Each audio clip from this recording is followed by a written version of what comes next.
da segunda sessão legislativa da 19ª legislatura. Peço a todos os deputados e deputadas que permaneçam o seu áudio fechado, por enquanto, tá? Verificação de quórum. A verificação de quórum vai ser feita por chamada e a resposta vai ser via áudio. Começando com a Comissão de Administração Pública e Relações do Trabalho. Deputado Adalberto Freitas. Bom dia, pela ordem, presidente. Pela ordem, deputado. Presente. Presente. Deputado Marcos Zerbini.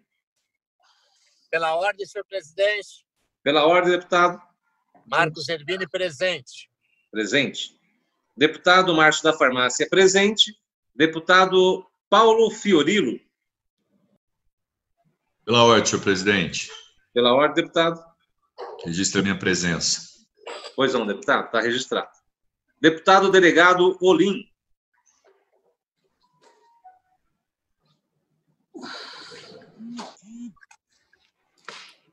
Deputado delegado Olim. Está ouvindo aí? Sim, deputado. Dá para ouvir? Eu estou ouvindo. Presente, cumprimento aí o nosso governador. Obrigado, deputado. Está declarado aqui a presença do deputado delegado Olim. Deputado Roberto de Moraes. Pela ordem, senhor presidente. Pela ordem, deputado. Presente. Registrado, presença. Agora, a Comissão de Fiscalização e Controle. Deputado Paulo Fiorilo. Pela ordem, senhor presidente. Pela ordem, deputado. Registre minha presença. Está registrado. Deputada doutora Damares Moura. Pela ordem, presidente, para registrar minha presença e cumprimentar mais uma vez aí nosso governador Rodrigo Garcia. Obrigado, deputado. Deputado Rodrigo Moraes. Pela ordem, senhor presidente. Pela ordem, deputado. Para cumprimentar aí o nosso vice-governador e secretário de governo, Rodrigo Garcia, e registrar a minha presença. Registrado, obrigado. Deputado Wellington Moura.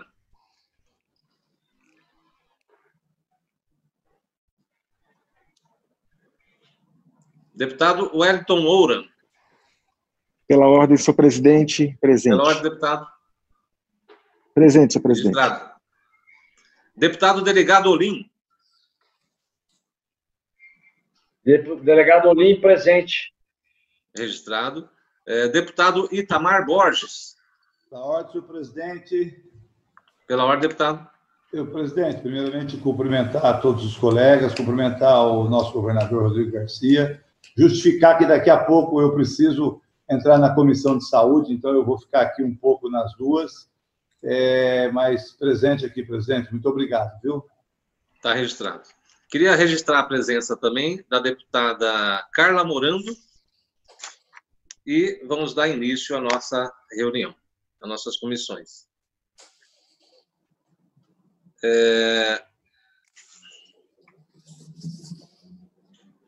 A ordem que nós vamos seguir hoje aqui, deputados e deputadas e vice-governador Rodrigo Garcia, nós vamos seguir a ordem de abertura para as solicitações dos deputados que quiserem fazer as suas perguntas e após colher todas as perguntas dos deputados, respectivos deputados, abriremos para a resposta do nosso vice-governador.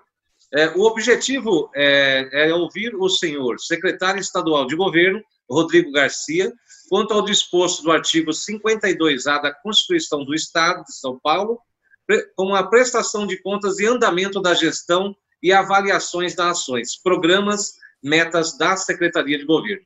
Então, deixo aberto aqui. Pela ordem, senhor Paulo Fiorilo, deputado. Obrigado, senhor presidente. Na verdade, é uma observação. O senhor está propondo mudar o método. Normalmente, as comissões abrem para o deputado, ele pergunta, o convidado, no caso, o nosso vice-governador, responde. E assim sucessivamente. O senhor está propondo mudar. Me parece uma lógica muito difícil, inclusive, porque pode ser várias perguntas e depois para o vice-governador responder, dificulta ainda mais. que o senhor não estabelece um tempo para cada deputado fazer as perguntas, o governador responde e a gente conclui o mais rápido possível dentro das nossas expectativas e da do vice-governador. Muito obrigado.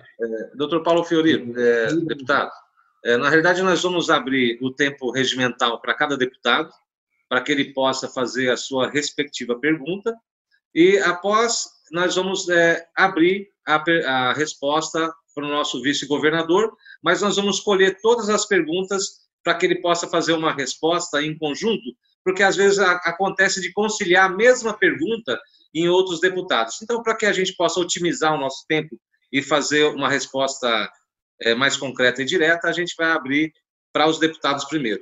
Então, eu queria abrir agora, que se faça, pode abrir os microfones de todos os deputados, e que se façam em ordem de consulta de cada deputado que tiver as suas perguntas a fazer. Fica aberto, senhor presidente. Pela ordem, senhor presidente. Pela ordem. Senhor presidente, nós estamos aqui. O senhor deu a palavra para o deputado Carlão, para mim, só para não ter.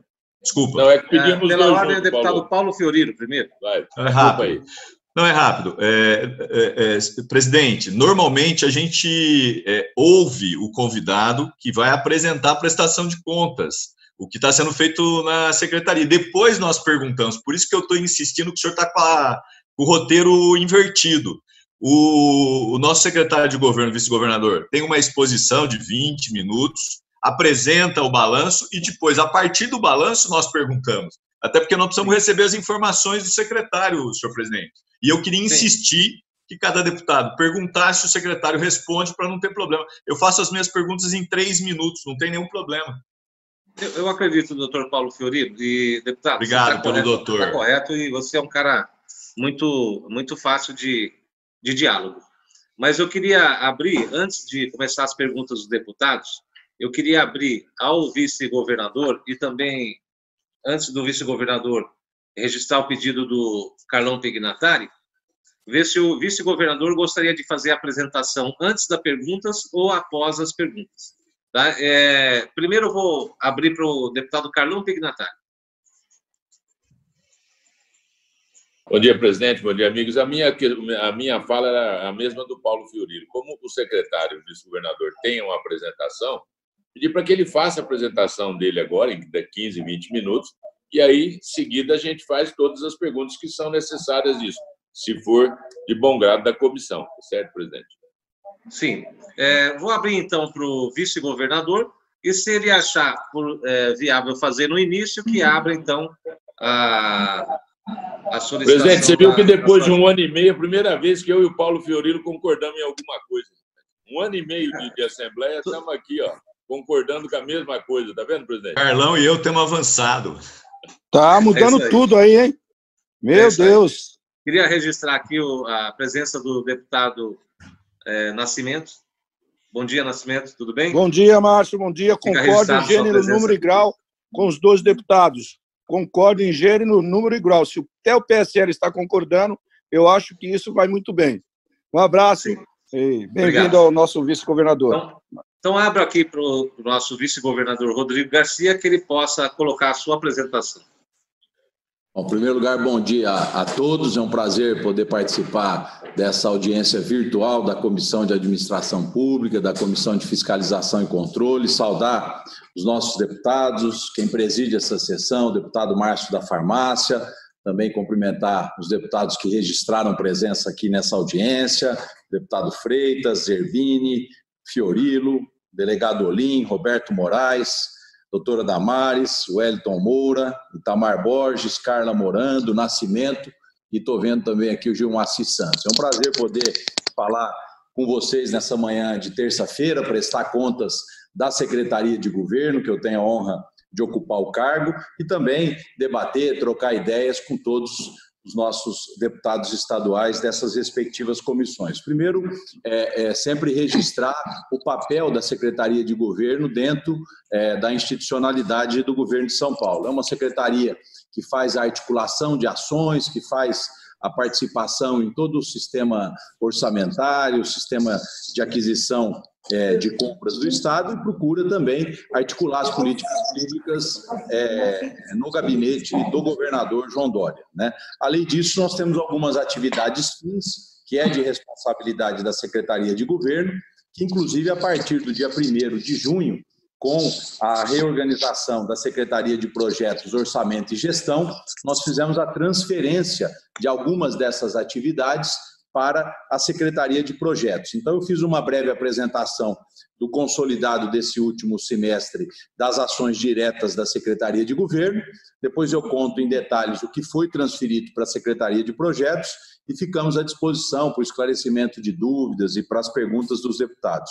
Eu fiz uma rápida apresentação, primeiro, no projeto de parcerias, né, tendo em vista que a subsecretaria de parcerias era de responsabilidade da Secretaria de Governo. Eu fico hoje como presidente do Conselho Gestor de Parcerias Público-Privadas, mas toda a Secretaria Executiva e a Subsecretaria de Projetos foi transferida para a Secretaria de Orçamento. Mas o consolidado até o 1º mês de junho, né, eu queria passar a primeira tela, nós tivemos o grande anúncio da concessão do lote da Piracicaba Panorama. Nós debatemos com a Assembleia Legislativa esse lote de concessão, é a maior concessão realizada pelo país em termos de extensão de rodovia, são 1.270 quilômetros. Nós fizemos o leilão no dia 1º de janeiro desse ano de 2020 e a assinatura do contrato dia 15 de maio, portanto, a partir de 1º de junho, o lote de Piracicaba Panorama passou a ser uma realidade no Estado, né? Eu acho que uma grande vitória em meio à pandemia, apesar de todas as incertezas econômicas que a pandemia gera para o mundo, né? Nós tivemos esse contrato assinado no dia 15 de maio pela concessionária vencedora do leilão e hoje esse lote está a cargo dessa concessionária, enfim, é o mais recente lote de concessão rodoviária do Estado. Dizer que nesse período de pandemia nós continuamos trabalhando na organização dos projetos de concessão do Estado. Nós realizamos audiências públicas virtuais. Isso também foi uma inovação aqui do governo. A Procuradoria-Geral do Estado entendeu que mesmo durante a pandemia, com as limitações de presença física, o Estado poderia trabalhar na preparação dos seus projetos e nós realizamos essas audiências públicas, né, em relação às linhas 8 e 9 da CPTM, em relação ao Jardim Botânico aqui da capital, em relação ao projeto do Parque Caminhos do Mar, Jardim Botânico também com o zoológico já no projeto de concessão, a concessão dos 22 aeroportos regionais, né, e também, no final, a audiência pública do zoológico, fazendo com que esses projetos, né, são 4 projetos, tivessem prontos para serem publicados o seu edital definitivo. Então, a Procuradoria entendeu que o ambiente virtual se equivalia ao ambiente presencial, como nós estamos realizando, inclusive, essa reunião aqui virtual da Assembleia Legislativa, e esses projetos estão prontos para serem publicados o seu edital definitivo, aguardando apenas uma análise econômica do cenário mundial para que a gente tenha atratividade. Mas a intenção do governador João Dória é que seja a concessão das linhas 8 e 9 da CPTM, seja o ginásio do Ibirapuera, seja o Jardim Zoológico com o Jardim Botânico, seja a concessão dos aeroportos, nós possamos ainda no ano de 2020 fazer a publicação desses editais, cumprindo aí o nosso cronograma de parcerias e concessões. Nós temos um conjunto outros de projetos na carteira de concessões, eu vou destacar aqui o trem Intercidades, que é o trem que levará São Paulo até Campinas e depois até Americana. Nós tivemos um avanço importante para a realização do TIC, que é a concessão renovada da Rumo Logística, que detém parte da concessão ferroviária, ainda na página anterior, que detém parte da concessão rodoviária de São Paulo a Campinas. Estamos aguardando agora a renovação da MRS, que detém o outro trecho, e nessas renovações que o governo federal tem feito, existe um artigo específico no contrato que permite, portanto, o trem Intercidades, que é o artigo que define que o Estado de São Paulo terá preferência na utilização de trem de passageiros nessas vias permanentes. Esse artigo, eu chamo ele de certidão de nascimento, né, do trem Intercidades, e nós estamos aguardando, então, agora a renovação da MRS. A partir dessa renovação, o Estado pode avançar em relação ao TIC.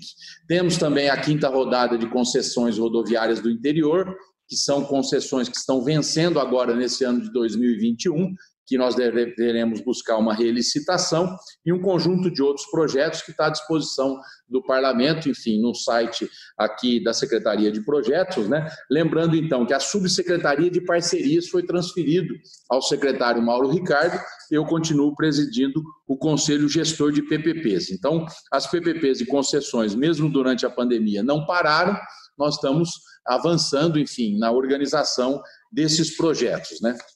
No tocante a uma outra área importante da Secretaria de Governo, que eu chamo a área de Tecnologia de Informação, nós temos a Subsecretaria de Tecnologia de Informação. Essa subsecretaria tem como papel importante e preponderante a organização e a simetria dos contratações de TIs aqui no estado de São Paulo. Eu passo a próxima página para mostrar para vocês. E temos embaixo dessa subsecretaria a Prodesp e a imprensa oficial como braços operacionais dessa subsecretaria. Eu quero destacar aí esses projetos do último semestre, né? O Poupa Tempo Digital. Nós ampliamos muito o número de serviços digitais do Poupa Tempo nesse período de pandemia, né? Nós estamos agora num projeto de integração do Poupa Tempo com o Detran, que depois eu vou deixar à disposição para as perguntas de vocês. Avançamos muito nesse semestre no programa São Paulo Sem Papel. Também falei disso o ano passado aqui na Assembleia, sobre o esforço de nós transformarmos o Estado num Estado totalmente digital. Hoje as principais secretarias como Saúde, Educação e Segurança já se utilizam do São Paulo Sem Papel. Nós vamos concluir até o final do ano a implantação integral no governo de São Paulo. Tivemos o lançamento do IDEA-Gov. O IDEA-Gov é um edital que nós realizamos aqui para que startups possam oferecer soluções para o Estado de São Paulo. No passado, o Estado tinha um programa denominado PitGov, que tinha também essa intenção, só que nós não tínhamos uma lei federal de organização e segurança digital que permitisse São Paulo fazer a contratação desses projetos. Já agora, nesse novo ambiente legal, o IDEA-Gov avança. Nós lançamos um edital específico para a área da saúde e temos lá o Inova HC que está participando desses editais. Então, hoje nós temos condições de contratar boas soluções para o Estado vindas aí do IDEA-Gov. Tivemos também a confecção do site de transparência total no processo das compras Covid, né? Uma primeira avaliação onde São Paulo não teve uma boa colocação em transparência, já uma segunda colocação colocando o Estado entre os mais transparentes do Brasil. Esse é um processo permanente de aperfeiçoamento, né? Quando nós tratamos de um Estado do tamanho de São Paulo, com o volume de compras e volume de sistemas, é sempre mais desafiador a integração desses sistemas num portal de transparência. Isso foi feito em tempo recorde aqui em São Paulo e o portal está à disposição de todos para sugestões, para as críticas, né? Criamos um sistema inteligente de monitoramento aqui do Covid-19. Isso foi bastante debatido aí no mês de maio, né? Quando São Paulo começou a se utilizar dos dados anonimizados dos telefones celulares para avaliar o índice de isolamento social, mas hoje esse sistema está consolidado, enfim, ele é a base de dados mais importante para a tomada de decisão aqui do Estado. Existem dados que são estratégicos e sigilosos, e dados que são abertos, como, por exemplo, o censo Covid, que está à disposição de todos. Isso permitiu também nós avançarmos no sistema de telemedicina, no Remédio Agora e em vários outros serviços aqui do Estado de São Paulo. Nós temos aqui um conselho que padroniza os gastos e os investimentos em tecnologia da informação, o COETIC. Nós fizemos várias reuniões nesse último semestre para que a gente pudesse padronizar as aquisições de sistemas do Estado de São Paulo, né? Isso gerou a compra de novos sistemas, inclusive a própria Assembleia Legislativa aderiu à ata de registro de preços aqui da Prodesp, né? E também essas diretrizes de governança de dados geraram aí uma série de aquisições de servidores agora integrando todo o Estado de São Paulo.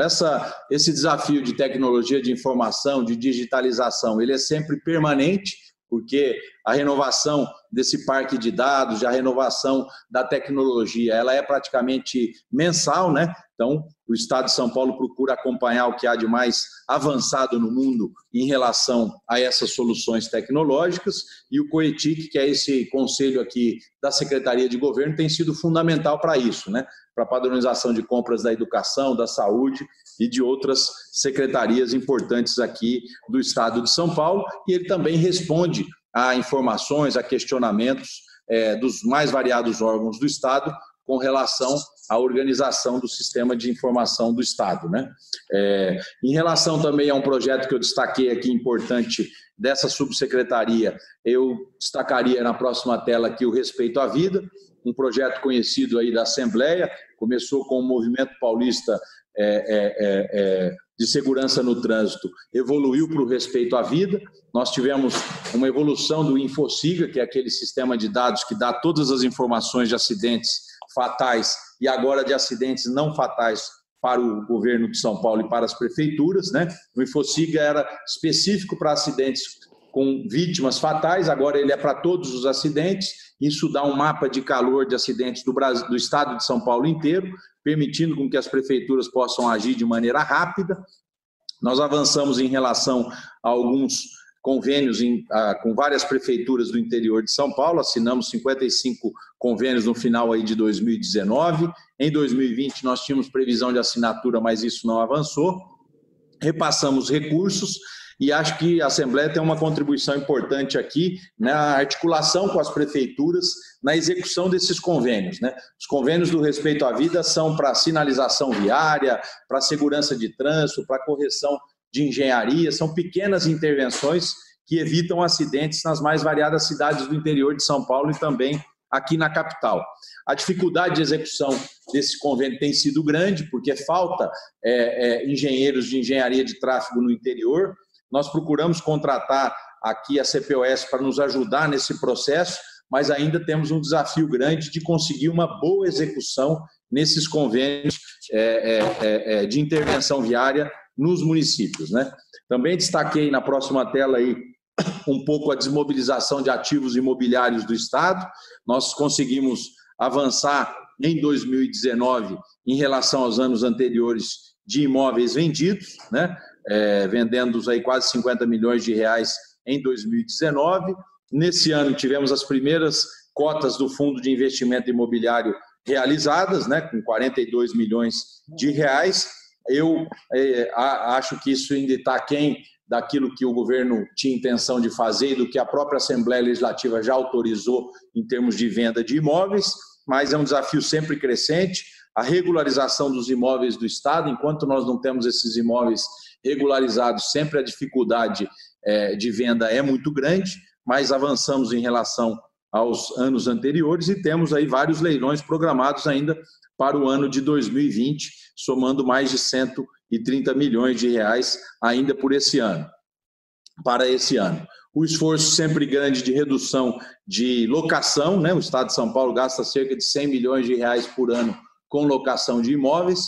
Nós devemos avançar agora nesse ano de 2020 com a abertura do Escritório Regional de Governo em Bauru e em São José do Rio Preto, agregando vários endereços nessas regiões do Estado, num endereço só. Lembrando que esse Escritório Regional de Governo, com exceção da Saúde, da Educação, da Segurança Pública e da Secretaria da Fazenda, tem a pretensão de unir todos os endereços num único local, facilitando a vida de todos, né? E também, na próxima tela, um pouco daquilo que a Assembleia aprovou e que ficou a cargo da Secretaria de Governo, que é a extinção de estatais, né? A primeira lei autorizou a dissolução, a liquidação da Codasp, CPOS e Implaza e a gestão da imprensa oficial com a Prodesp. No caso da Codasp, nós temos aí a previsão de concluir a liquidação da Codasp no mês de setembro desse ano, né? Que foi aprovado em Assembleia. Isso nós temos aí uma previsão de economia de quase 36 milhões de reais para os próximos anos, todos os anos com a extinção da Codasp. A questão da Implaza também é a mesma coisa, a previsão de encerramento agora no mês de novembro desse ano. Nós estamos tendo todo o cuidado com o acervo da Implaza, que foi distribuído àqueles que são de interesse público entre o SEAD e o IGC, né? Fazendo com que parte desse acervo pudesse ser preservado, aquilo que é importante para o Estado, pela Fundação SEAD. Temos convênios em andamento, no caso da Implaza, por exemplo, aqui com o FEHIDRO da capital e Grande São Paulo, concluindo alguns projetos que a Implaza se dispôs a fazer, então, por isso, o mês de novembro para a extinção total da Implaza. A CPOS tem uma previsão de início de extinção oficial com a nomeação do liquidante agora no mês de setembro de 2020. Temos um avanço importante na junção, na incorporação da Prodesp, na incorporação da imprensa oficial pela Prodesp, em fase ainda de documentação das assembleias. Lembrando que a Prodesp vai incorporar a imprensa oficial, fazendo com que a gente tenha uma racionalização importante ali nas duas empresas. E temos o grande desafio da extinção da Dersa, e essa semana passada nós tivemos uma decisão que o Estado vai incorporar os ativos e passivos da Dersa para que a gente tenha uma dissolução da Dersa de maneira mais rápida, né, do que a nomeação de um liquidante, tendo em vista o tamanho do desafio dos passivos e ativos da Dersa, né? Nós estamos avançando muito em relação à digitalização de processos também no DETRAN e no Poupa Tempo, né? Nós vamos ampliar mais de 240 serviços digitais. Está muito claro para nós que a integração do DETRAN com o Poupa Tempo, quem vai ganhar com isso é a comunidade, é a sociedade, é o usuário desses serviços, né? Portanto, o esforço muito grande, a pandemia acelerou esse processo para que a gente possa fazer a reabertura do DETRAN e do Poupa Tempo de maneira integrada já a partir do mês de agosto. É um desafio grande na medida em que você tem não só mudanças de sistemas, né, mas principalmente a oferta desses serviços de maneira digital, de forma que nós estamos avançando rapidamente em relação à integração do DETRAN com o Poupa Tempo. E, por último, falar da nova Secretaria de Projetos, né, que tem, entre suas atribuições, eu destacaria duas importantes atribuições que eram da Secretaria de Governo, né? A Subsecretaria de Parcerias e Projetos, que foi transferido para o secretário Mauro Ricardo, e a Subsecretaria Estratégica, que foi também transferido para o secretário Mauro Ricardo, junto com outras funções da Secretaria de Fazenda e Planejamento, como, por exemplo, a confecção do orçamento do Estado, que está a cargo agora da Secretaria de Projetos, Orçamento e Gestão. Foi uma racionalização que nós fizemos entre aquilo que era necessário da Secretaria de Governo e aquilo que era necessário da Secretaria de Fazenda, e o secretário Mauro Ricardo vem com a sua experiência agora para nos ajudar nesse sistema de orçamento e de projetos estratégicos para o Estado de São Paulo, inclusive o novo plano de metas do Estado, que está sendo refeito agora em virtude da nova realidade econômica que São Paulo, o Brasil e o mundo viverá no pós-pandemia.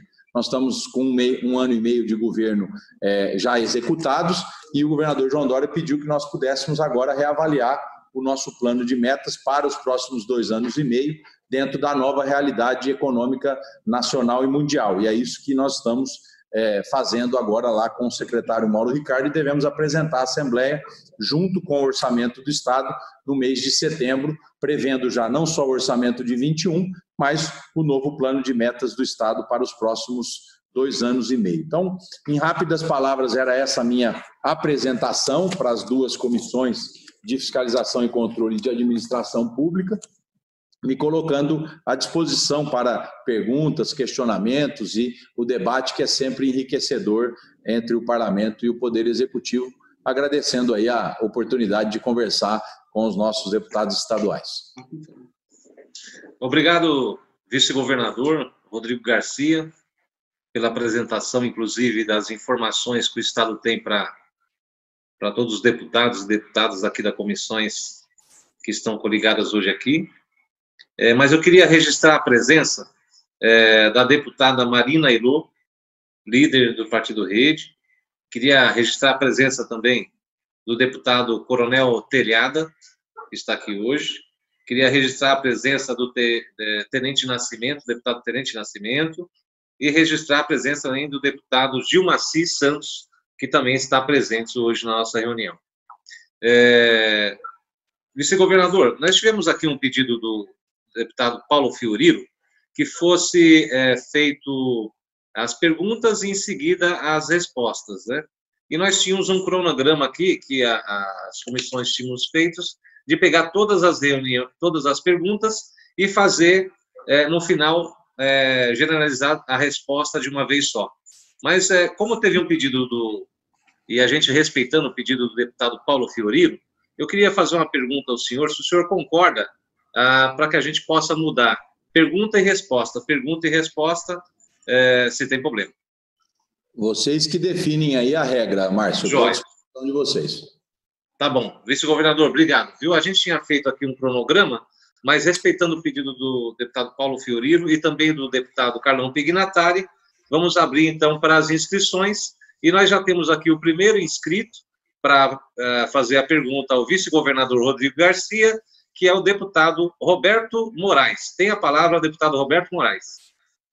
Obrigado, presidente. Deputado Márcio da Farmácia. Querido amigo Rodrigo Garcia, com quem nós tivemos a oportunidade de trabalhar juntos na DESP, presidido por Vossa Excelência, agora, depois, grande deputado federal, hoje vice-governador do Estado, secretário, uma das mais importantes secretarias do governo, João Dória. Muito obrigado pela maneira, pela atenção que tem atendido as nossas demandas aí no Palácio do Governo. Eu não tenho perguntas, Rodrigo.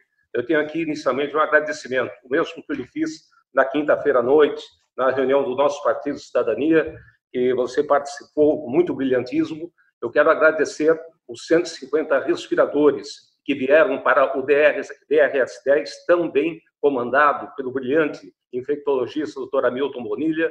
Dr. German nos atendeu rapidamente. Nós voltamos para a fase vermelha, infelizmente, mas eu tenho certeza que Piracicaba e as 26 cidades que compõem o DRS já estarão aí com a vida normal, como espero que o mundo volte à vida normal. Estamos vivendo momentos realmente muito difíceis. Com relação à concessão da Piracicaba Panorama, as obras começaram em junho, estão fazendo a limpeza da pista, está indo num ritmo realmente forte esse trabalho. Temos uma demanda, aliás, eu vou pedir até autorização, eu tenho às 11 horas da manhã uma outra reunião online com o Pedro Brito, com o Alberto e com técnicos da Artesp, já que nós estamos com um problema da localização do pedágio da rodovia Hermínio Petrin, que liga Piracicaba a Charqueada. Mas a Artesp já atendeu a primeira demanda nossa, juntamente com a concessionária, mudando o quilômetro, mas agora temos um programa de alguns acessos.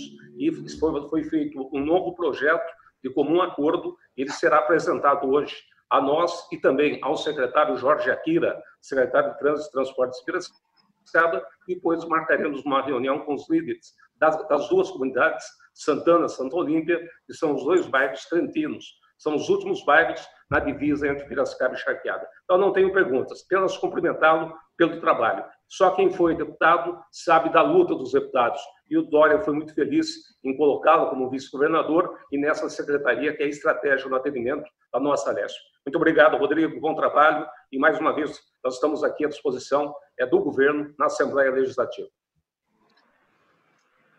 Eu queria, presidente, agradecer, então, as palavras do deputado Roberto Moraes, enfim, em relação ao esforço do governo na área da saúde, e destacar um pouco essas últimas observações do deputado em relação ao novo lote de concessão realizado em São Paulo, né? Todos esses ajustes, eles são naturais de um projeto que tem essa envergadura e essa ousadia. Afinal de contas, são 1.000 quilômetros que eram administrados pelo DR que passam a ser administrados agora por uma concessionária. Então, é natural esse tipo de ajuste. Eventualmente, o Estado, apesar das audiências públicas realizadas, pode promover correções dentro do contrato, o próprio contrato permite isso, e seja na região ali de Piracicaba, que o deputado tão bem representa, seja em outras regiões do Estado, tendo em vista que essa rodovia ela vai do leste sentido a oeste do estado de São Paulo, chegando até a divisa com o Mato Grosso do Sul, né? Muitas intervenções serão realizadas e essas correções e eventuais mudanças são naturais num projeto desse tamanho. Então, agradecer as palavras e também a sua atenção à questão da concessão, Roberto, porque através dessas observações o Estado pode eventualmente corrigir e melhorar ainda mais um programa de concessão que foi feito e que é muito bem avaliado pela sociedade. Muito obrigado. Obrigado, deputado Roberto Moraes. Obrigado, vice-governador Rodrigo Garcia. Vou chamar agora o segundo inscrito, que é o deputado Adalberto Freitas. Tem a palavra, deputado. Muito obrigado, presidente Márcio Farmácia. Cumprimento aí ao vice-governador e secretário de governo, Rodrigo Garcia, pela gentileza de estar aqui com a gente. Cumprimento ele também, agradeço por todo o carinho que ele tem conosco quando vamos ao Palácio, sempre bem disposto a nos ajudar e a nos orientar e nos atender. Cumprimento também aqui, estendo compromisso também, eu mando um abraço para o governador João Dória, por seu intermédio. Cumprimento também aqui o líder do governo, o deputado Carlão Pignatari, que também nos ajuda também nessa transição com o governo, aí nessas conversas com o governo. Os demais deputados aqui presentes também. E cumprimento também a deputada Carla Morando, estendendo o compromisso a todas as mulheres que estão aqui presentes na reunião. E os assessores que estão nos bastidores, e o pessoal da TV Aresp também, estão sempre dando assistência para nós. Eu não tenho assim, pergunta nenhuma, porque eu tenho acompanhado muito o trabalho aí do governo, constantemente vou ao Palácio, procuro estar sempre bem informado do que está acontecendo, e eu tenho que parabenizar todo o governo pelo trabalho que tem feito, apesar de toda essa crise que nós estamos tendo, e pela explanação do vice-governador, dá para percebermos que o governo, em momento algum, em plena crise, em pleno problema que está acontecendo com a saúde no mundo inteiro, tem se prestado aí a trabalhar assiduamente aí para cumprir todas as metas que tem, e com certeza nós estamos aí diante de um governo que realmente se preocupa com a população, tem dado respostas aí a todos os problemas que nós estamos enfrentando, com muita coragem, com muito trabalho, com determinação. Isso é o que nós precisamos, como parlamentares também, ter essa base do governo todo trabalhando aí, e com certeza o vice-governador pode contar sempre com o apoio nosso na Assembleia Legislativa. E agradeço mais uma vez a gentileza do senhor ter vindo aqui para nos dar aí um pouco de explicação de alguns projetos do governo. É isso que eu tinha para falar, presidente. Desculpa, esqueci de completar também o deputado Rodrigo Moraes, que é também presidente da comissão aqui conjunta com o deputado Márcio Farmácia. É isso que eu tinha para falar e agradeço a gentileza, vice-governador. Muito obrigado, deputado Adalberto Freitas, pelas palavras, e estamos sempre à disposição aqui de Vossa Excelência e dos demais parlamentares. Queria dar continuidade à nossa comissão e às nossas comissões, e queria chamar o terceiro inscrito, que é o deputado Paulo Fiorino. Tem a palavra, deputado. Obrigado, senhor presidente. Saudar aqui a presença do secretário Rodrigo Garcia, vice-governador, e diferente dos meus dois colegas que não fizeram perguntas, eu, como aqui represento dois deputados, eu e o outro que eu substituo, eu tenho dois blocos de perguntas, senhor presidente. E queria só fazer uma observação.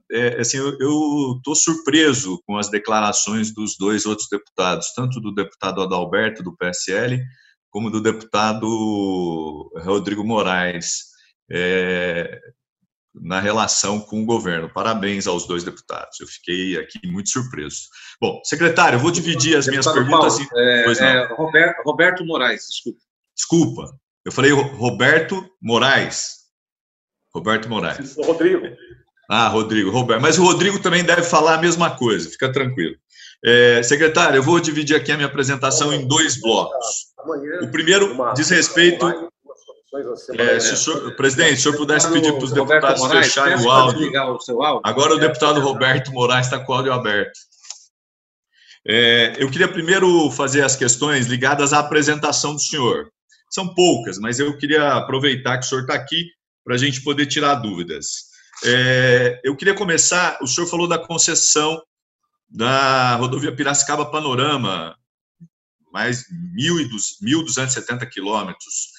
E o consórcio Brasil foi o vencedor, e o valor é de 1,1 bilhão, que foi assinado em 15 de maio. A pergunta ao senhor já foi pago? Está no caixa do governo? Já está disponível? A forma de pagamento era imediata ou vocês fizeram de forma parcelada? Eu não tive acesso, não estou na Secretaria de Transporte, nem acompanhei a concessão. Segunda questão, o senhor falou também dos imóveis que já foram vendidos. nesse ano o senhor fala em 6,6 milhões, mas o valor é maior, chegando a quase 50. Também recursos que já estão no Tesouro, é só a dúvida. A outra questão, secretário, diz respeito à CODASP. O senhor disse que até setembro de 2020 ela deve estar extinta. A CODASP, ela tinha responsabilidade pelo melhor caminho, se eu não estiver enganado, o senhor me corrija. Eu queria perguntar ao senhor o seguinte: quantos quilômetros de estradas de terra o Estado de São Paulo ainda tem? E qual entidade será responsável? Vocês estão pensando em reeditar um programa para poder retomar algo parecido com o melhor caminho? E eu faço essa pergunta porque o senhor conhece muito bem o Estado, com certeza mais do que eu, do que muitos deputados. O governador lançou, ano passado, um programa chamado Vale do Futuro, para dialogar uma das regiões mais carentes e de baixo DH do Estado de São Paulo. O que eu acho importantíssima, porque se a gente pudesse, ao final desse governo, ter um saldo positivo naquela região, nós poderíamos aqui ter uma outra perspectiva para dialogar não só com a região, mas com os moradores da região. Uma região que tem áreas de proteção, beleza natural, e que hoje tem um problema gravíssimo, que é as estradas de terra. Então, eu queria, para que a gente possa ter, de fato, lá o Vale do Futuro, me parece que o primeiro passo é discutir a infraestrutura da região. Eu queria ouvir do senhor, que é secretário de governo, o que pensa sobre isso e quais são as alternativas, já que a CODASP está extinta. Por fim, na apresentação, o senhor falou da nova secretaria e falou um pouco das atribuições que foram transferidas da pasta que o senhor tem para o novo secretário, Mauro Ricardo, que aqui, não por mim, mas por outros, já foi caracterizado, ou melhor, já foi comparado com um ator que fez Eduardo, Mãos de Tesoura. A pergunta que eu queria fazer para o senhor, e essa caracterização não é minha, ficar claro aqui para o deputado Carlão, para ele não ficar bravo comigo. Eu queria que o senhor me dissesse o seguinte: a decisão do governador de trazer o Mauro Ricardo, que eu conheço, porque ele foi secretário do governo Serra, quando eu era vereador, depois agora ele estava na prefeitura de novo, e que também lá criou uma imagem de um secretário austero e que possivelmente vai fazer cortes no orçamento. Nós tivemos aqui a secretária Patrícia Ellen, que disse que a expectativa é ter metade do orçamento. Eu gostaria de ouvir o senhor sobre a postura do secretário Eduardo, ou melhor, o secretário Mauro Ricardo. Com relação às perguntas que eu gostaria de fazer ao senhor, do ponto de vista da sua pasta, a Secretaria de Governo. A pasta do senhor, ela teve um orçamento aprovado de 4,1 bilhões, quase 17% do total do orçamento do Estado. E ela teve uma atualização para 4,2 bilhões. A pasta do senhor tem um contingenciamento de 397 milhões, quase 398. Eu tenho aqui algumas perguntas com relação ao orçamento. Primeiro, o IANSP, que é o Instituto de Assistência Médica do Servidor Público Estadual, tem mais de 80 milhões contingenciados. E no momento em que a gente está discutindo aqui a Covid, em que as pessoas estão com problema de saúde, eu gostaria que o senhor justificasse o contingenciamento desses recursos e se pudesse apresentar informações sobre o que tem sido feito no Instituto que contribuiu para a sua manutenção e valorização. Qual é a prioridade do Estado com relação à saúde do servidor? Eu faço essa pergunta, secretário, porque ao longo do debate orçamentário, nós tivemos as audiências públicas, e em todas as audiências públicas que eu fui, e não foram poucas, as reclamações com relação ao IANSP foram permanentes, inclusive pedindo que houvesse ampliação do repasse. Segunda questão, no orçamento da Secretaria há uma unidade orçamentária destinada à alocação do orçamento para a comunicação, a qual recebeu uma dotação de mais de 107 milhões de reais em 2020. Em 2019, esse valor foi de 87 milhões. Até o momento, mais de 86 milhões foram empenhados e quase 49 milhões pagos. Esses são os dados do CIGEL, dados oficiais, eles podem não estar atualizados, mas são os dados que a gente tem disponíveis aqui na Assembleia. Sendo a maior parte dos recursos utilizados para cobrir despesas com serviços de publicidade institucional. O senhor poderia detalhar quais são esses gastos com publicidade institucional e destacar a relevância deles para o povo paulista? E aqui eu queria agregar uma informação, secretário. O ano passado foi um ano muito fértil em plantação de placas. Eu viajo pelo estado e pude perceber a quantidade de placas que foram utilizadas. Nós questionamos a secretaria, ela disse que era a parceria com as obras que iam ser feitas, etc, etc. Mas uma me chamou a atenção no caminho de Ribeirão, depois de uma audiência pública para São Paulo. Era uma placa que anunciava um posto do Poupa Tempo. E quilômetros depois tinha um posto, só que era um posto num container. Assim, me pareceu muito provisório, não havia obra, absolutamente nada. Como ele tem uma relação direta com o senhor, eu gostaria que o senhor pudesse fazer uma referência a essa questão. Terceira questão. Em 1º de julho, essa casa aprovou às pressas um projeto de lei complementar enviado pelo governo com o objetivo de postergar a extinção de 326 empregos públicos de confiança nas funções de direção e supervisão do DETRAN, com a justificativa de que se não fosse prorrogado, faltaria agentes para substituição. A bancada do PT se posicionou contra, eu votei contra, pois a gente entende que o governo teve tempo de sobra. O senhor deve ter, inclusive, feito debate, quando era deputado aqui, sobre a prorrogação. 1, 2, 3. A questão é, já há concurso, eu gostaria de saber qual é a decisão do governo com relação aos concursados, porque a grande demanda que foi trazida aos deputados, não só a mim, possivelmente a outros, diz respeito à questão dos concursados. E se o senhor pudesse dizer por que continuou prorrogando, o que aconteceu com a autarquia que está ligado à Secretaria de Governo, que inviabilizou a correta gestão dos prazos. A quarta questão, secretário. Em 29 de maio, Diário Oficial, a criação de uma nova secretaria, que é essa que o senhor fez referência, que assume funções antes exercidas pela Secretaria da Fazenda e pela Secretaria de Governo, comandada pelo senhor. Consta do decreto que a pasta recebeu estruturas como Subsecretaria de Ações Estratégicas, o senhor fez referência, de parceria e inovação, de patrimônio imobiliário. O Arquivo Público, o Comitê Gestor do Gasto Público e o IANSP. O que representa para o Estado de São Paulo a criação desta nova secretaria e a incorporação de funções de planejamento e gestão antes distribuídas entre a Fazenda e o governo? Qual o motivo da criação dessa estrutura nesse momento de pandemia e como a Secretaria de Governo atuará a partir dessa nova configuração? Uma das coisas que preocupa é o IANSP, que eu já fiz referência lá atrás. Queria saber qual é a posição do senhor. Por fim, não menos importante, senhor secretário e senhor presidente, que preside aqui essa reunião das duas comissões. O Fundo Social de Solidariedade está ligado também à Secretaria de Governo. E teve aprovado pelo Orçamento 2020 um orçamento de mais de 31 milhões de reais. Com a pandemia, esse valor, o valor destinado... Pelo tempo regimental, já deu tempo, mas pode terminar. Como eu estou representando 2 deputados, eu ainda teria mais um tempo, mas tudo bem, já vou concluir. O fundo ele teve um aumento, senhor secretário, para 55 milhões, dos quais foram empenhados pouco mais de 22 milhões até junho.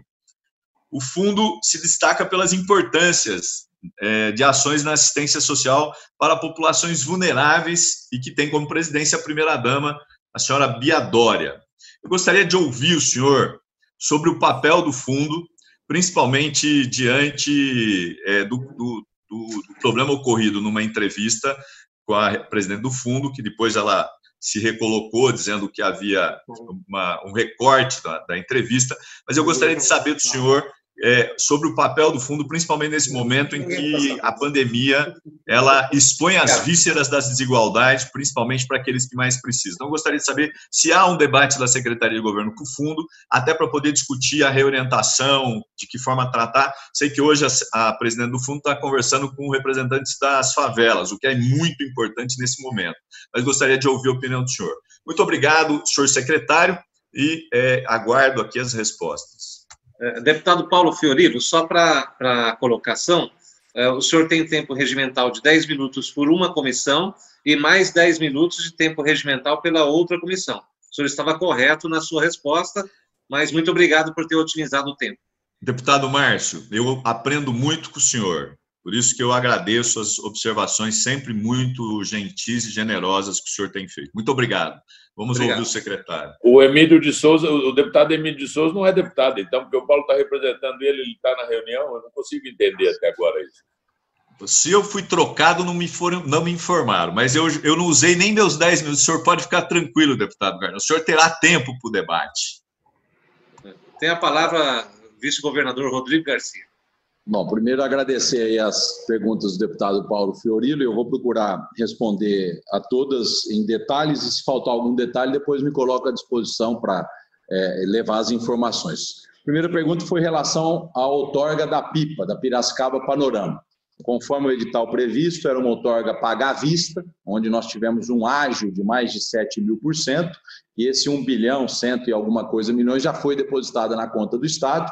Conforme prevê o edital, Fiorilo, nós temos que deixar essa conta travada durante 12 meses, para eventuais desequilíbrios, né? Mas já foi depositado, enfim, pela concessionária. Em relação à venda de imóveis, né, nós tivemos pela primeira vez nesse ano de 2020 a venda de imóveis do fundo imobiliário, que tem uma característica diferente de uma venda específica, né?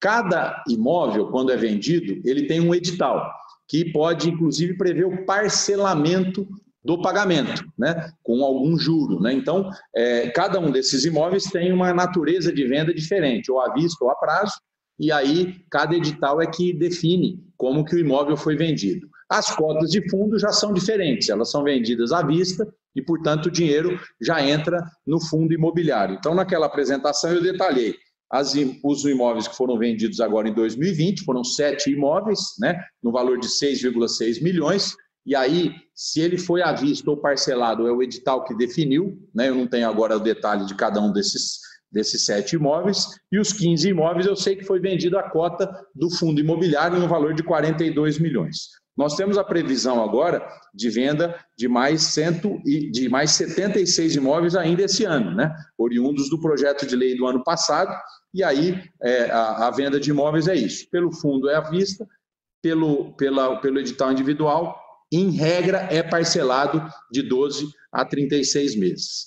Em relação à Codasp, né, quando nós pedimos autorização de extinção da Codasp, nós pedimos que a gente pudesse extinguir uma estatal, mas que, principalmente, o serviço que ela prestava, o melhor caminho, pudesse ser feito pela Secretaria da Agricultura, né? Você evitar uma mediação de mão de obra que custa mais dinheiro para o contribuinte. Então, a Codasp caminha para a sua extinção final agora esse segundo semestre.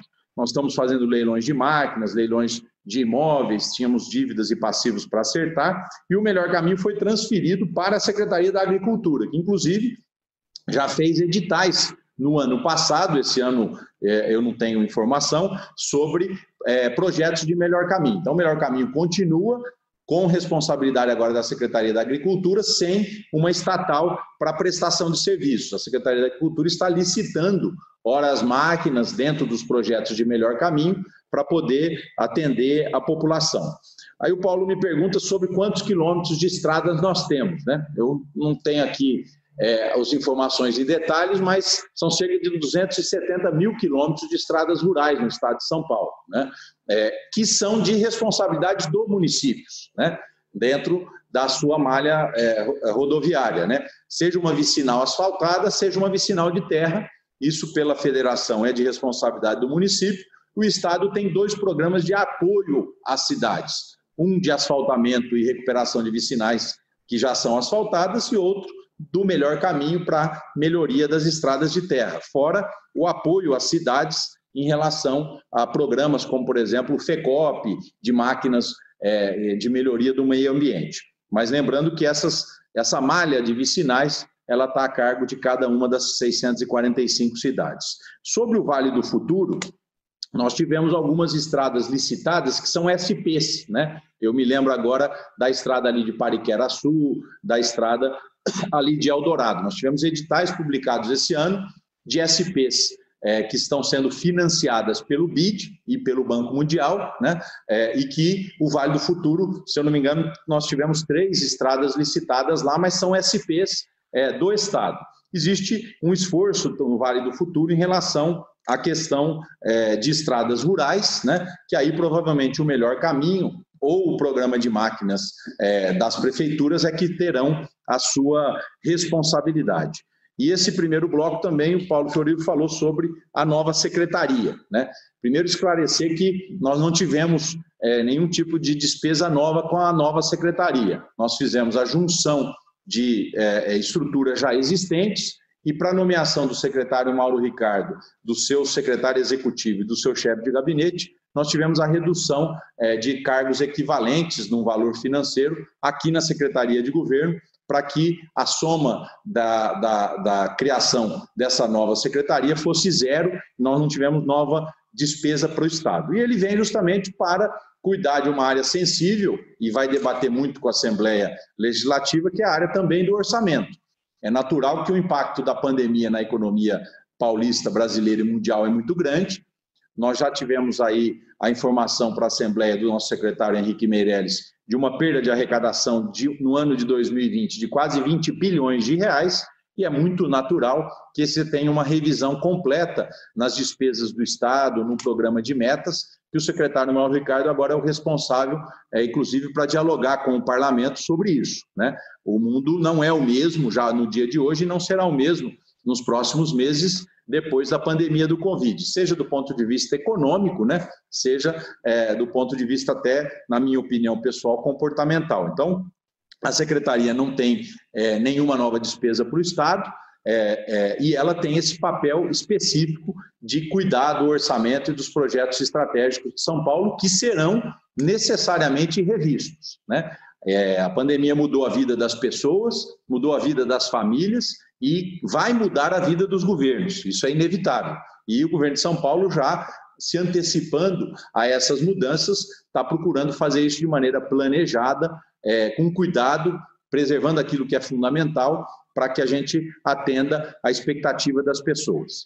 No tocante aqui à Secretaria de Governo, como todas as outras, nós tivemos um orçamento que não está se concretizando, portanto, nós tivemos contingenciamento aqui na Secretaria de Governo, como contingenciamento orçamentário em outras secretarias de Estado.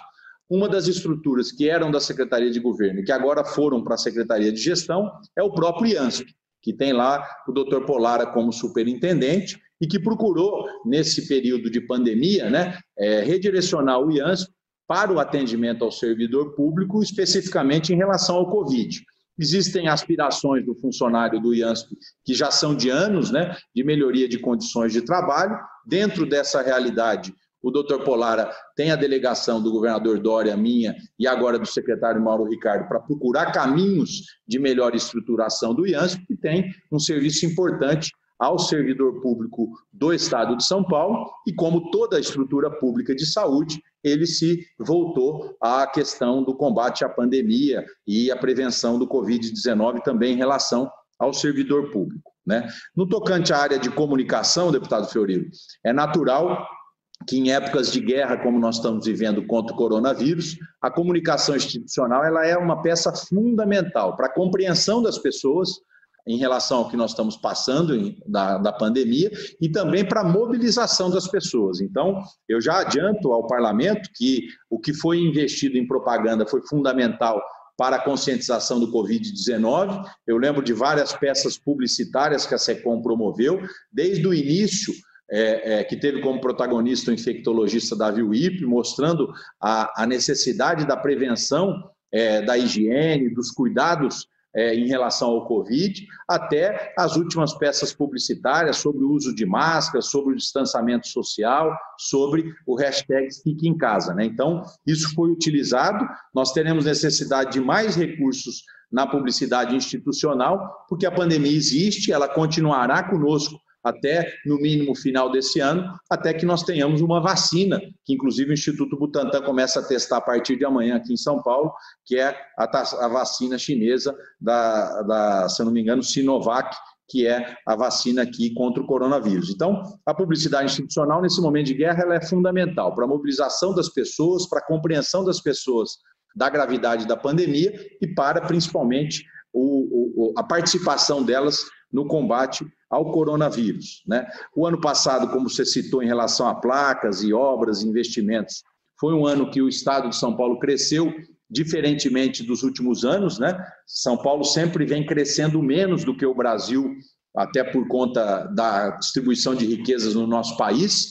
É só lembrar que em 1990 São Paulo tinha 50% do PIB e em 2020 nós temos cerca de 33%, então o Brasil cresce mais do que São Paulo em regra, mas em 2019 nós tivemos uma inversão nesse crescimento. São Paulo cresceu 2,8% de PIB, enquanto o Brasil cresceu 0,9%. E isso significa mais investimento, significa mais emprego gerado no Estado e obras públicas e obras privadas espalhados aí por todo o Estado de São Paulo, inclusive a criação de poupas-tempos 4.0, né? Nós criamos 4 poupa-tempos no ano passado, 4.0, que são estruturas menores do que aquelas que a gente conhece aqui na capital de São Paulo, aonde através de autoatendimento, né, grande parte dos serviços são já prestados diretamente pelo usuário, através de totens de autoatendimento, e o esforço do Estado no poupa-tempo é colocar o poupa-tempo dentro do celular das pessoas, né,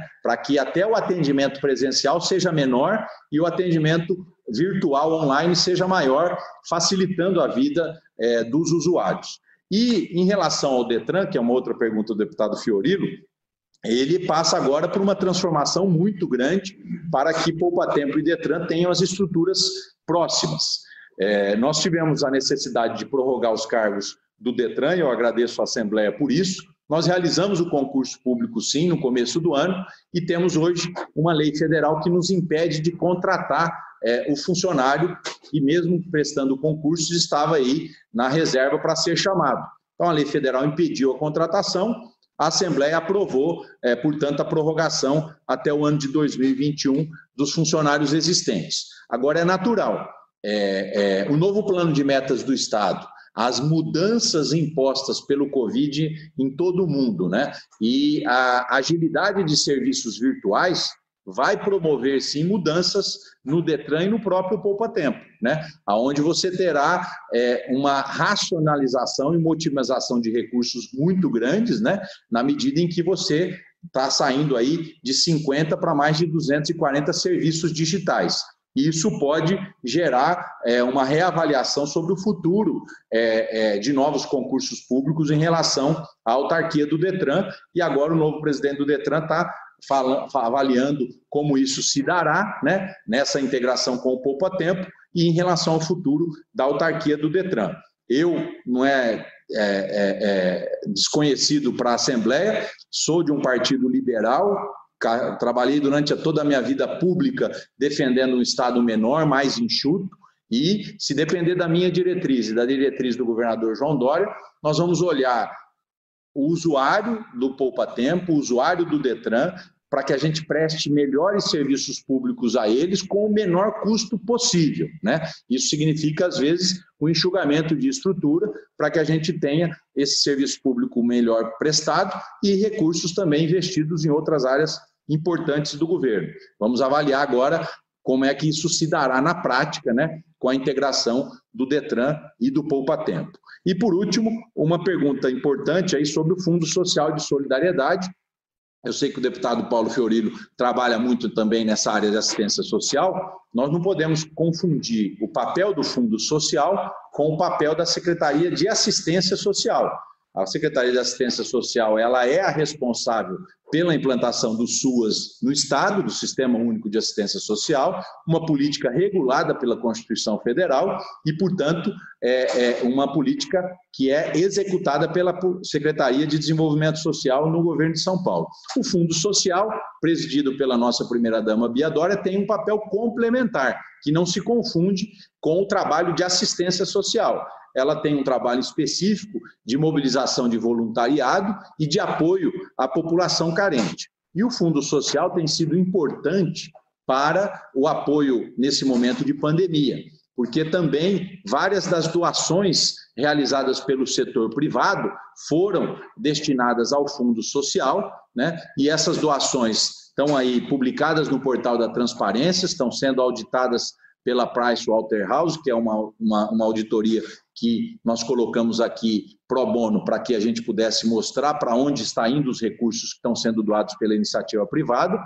Eu diria que o volume de recursos doados já ultrapassa o volume orçamentário do Fundo Social para esse ano de 2020, deputado Paulo Fiorilo. Posso te encaminhar em detalhes, apesar que o portal já consta parte desses valores que foram já depositados para o Fundo Social, e esses recursos estão sendo destinados à compra do alimento solidário que está sendo feito pela Secretaria de Assistência Social. Então, o Fundo Social tem um papel importante, né, de articulação com o voluntariado, de recebimento nesse momento de doações privadas, né, que são destinadas, obviamente, ao público-alvo das famílias mais vulneráveis, né, mas não confundindo o papel dele com o papel da Secretaria de Desenvolvimento Social. Então, em regras gerais, eram essas as minhas respostas ao questionamento do deputado Paulo Fiorilo, me colocando à disposição aqui de eventuais novos esclarecimentos.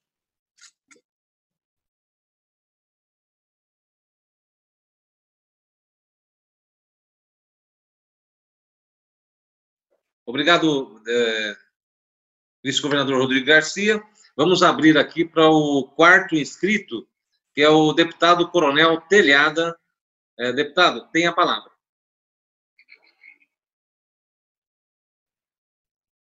Pela ordem, senhor presidente. Pela ordem, deputado Coronel Telhada. Bom dia, senhor presidente. Bom dia ao nosso vice-governador Rodrigo Garcia. Bom dia a todos os senhores deputados. Em primeiro lugar, eu queria só dar falar com o pessoal que eu não participei do início da reunião, tendo em vista que eu não recebi o link aí, então por isso que no início da reunião eu não estava presente. Quero pedir desculpas a todos, em especial ao vice-governador, mas então logo recebemos o link e entramos na reunião. Governador, eu tenho duas questões somente com relação à segurança.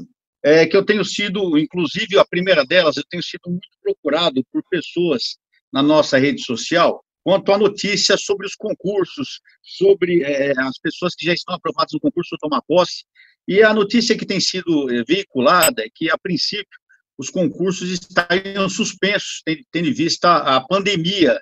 Eu queria perguntar para o senhor, vice-governador, o que se vai fazer com referência à Polícia Militar, à Polícia Civil, a Polícia Técnico-Científica e também com relação à SAP, a Secretaria de Administração Penitenciária, que existe um claro muito grande que cada dia ele aumenta, né? Tendo visto pessoas que se aposentam, policiais que são demitidos do serviço público, enfim, o lapso, o número de vagas é muito grande, principalmente no interior.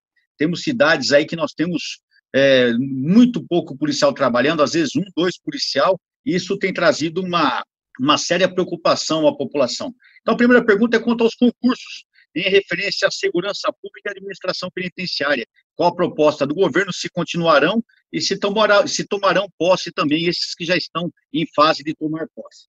E a segunda pergunta, até proposta que eu queria fazer para o vice-governador Rodrigo Garcia, já fiz diretamente ao governador João Dória, quanto à emancipação do Corpo de Bombeiros. É uma situação que exige uma atenção muito forte do Estado. Há mais de 70 anos se procura fazer essa emancipação, inclusive é objeto de uma PEC minha aqui nessa casa, mas eu não tenho tanto interesse que a PEC prospere. Eu queria mais que viesse do governo essa proposta para que ela realmente prosperasse e nós tivéssemos um resultado prático. Hoje nós temos um Corpo de Bombeiros da Polícia Militar aqui de São Paulo há mais de 20, 30 anos com efetivo de somente 10 mil homens e mulheres, que é um efetivo totalmente insuficiente, e o Corpo de Bombeiros ele é subordinado à Polícia Militar. Então, o que acontece? Ele não tem liberdade no trabalho, liberdade nas suas ações. É lógico que o bombeiro tem feito um excelente serviço, são homens e mulheres que merecem todos os nossos elogios e nossa consideração, mas realmente a emancipação para o Corpo de Bombeiros, transformando o Corpo de Bombeiros em Corpo de Bombeiro Militar, ou seja, uma instituição à parte, seria de grande ganho para o Estado de São Paulo, principalmente porque na proposta que já está em mãos do governador Dória e também na mão do secretário Malufinho, principalmente que esse novo Corpo de Bombeiros, ele englobaria ele encamparia todos os bombeiros municipais e os bombeiros civis também, os bombeiros voluntários, bombeiros municipais, passariam a ser coordenados e dirigidos por esse corpo de bombeiro militar. Então, de imediato, aumentaria em muito o efetivo do corpo de bombeiros. Enfim, existe uma proposta aí, senhor vice-governador, quanto à emancipação desse corpo de bombeiros. Isso aí é uma questão de emergência, porque ninguém se preocupa até que haja um grande incêndio, até que haja uma grande catástrofe, aí voltam-se todas as atenções para o bombeiro. E aí todo mundo fala que são os heróis, é que nem estão fazendo agora com o pessoal da saúde. São heróis, vamos bater palma, mas nós temos que nos preocupar com as condições de trabalho desses profissionais, com o salário desses profissionais. Então, urge realmente que a gente se preocupe com essa emancipação do Corpo de Bombeiros. E, finalmente, a última questão, senhor vice-governador, é quanto à reposição salarial. Nós sabemos que, de momento, devido à pandemia, está tudo travado. Nós mesmos, deputados estaduais aqui de São Paulo, creio que somos os únicos parlamentares do Brasil que fizeram uma doação do seu salário, 30% do nosso salário está sendo doado para o governo, para que seja usada no combate à Covid-19.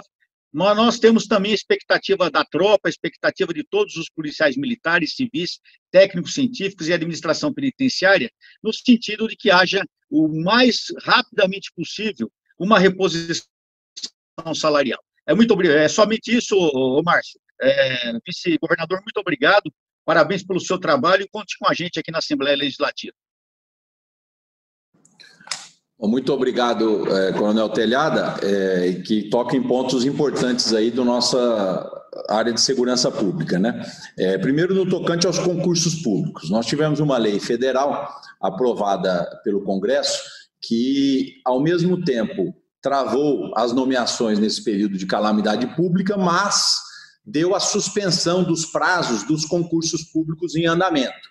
Mais ou menos o seguinte: olha, nós estamos no momento de calamidade, nós precisamos suspender contratações, mas os prazos estão suspensos e os governos podem reavaliar, pós-calamidade pública, a questão da contratação dos mais variados quadros aí do serviço público. O que eu posso destacar, Coronel Telhado? A área de segurança pública é prioridade para o governo, foi a única área que teve uma valorização salarial no nosso primeiro ano de governo e continua sendo prioridade. Nesse momento, os concursos estão suspensos, seja da civil, seja da militar, mas nós sabemos da falta de efetivo e o governador João Dória já registrou que será prioridade na retomada pós-pandemia a questão do reforço aos claros da segurança pública. Eu já não posso dizer isso em relação à Secretaria de Administração Penitenciária, porque na Secretaria de Administração Penitenciária nós já anunciamos que o crescimento das unidades prisionais do Estado de São Paulo será por cogestão, né? Vamos buscar empresas terceirizadas para buscar a diminuição dos custos. Então, eu diria que na civil e na militar nós estamos dialogando aqui com o nosso secretário-general Campos para, no momento adequado, fazer a contratação e o preenchimento desses claros, mas essa regra não necessariamente vale para a SAP. A SAP tem penitenciárias inauguradas esse ano, com o seu próprio contingente, e o crescimento das próximas inaugurações deverá ser feito via cogestão com a iniciativa privada. Então, uma palavra de tranquilidade aos concursados da polícia. Os concursos estão suspensos e os seus prazos estão suspensos e deveremos retomar as contratações a partir do ano de 2021.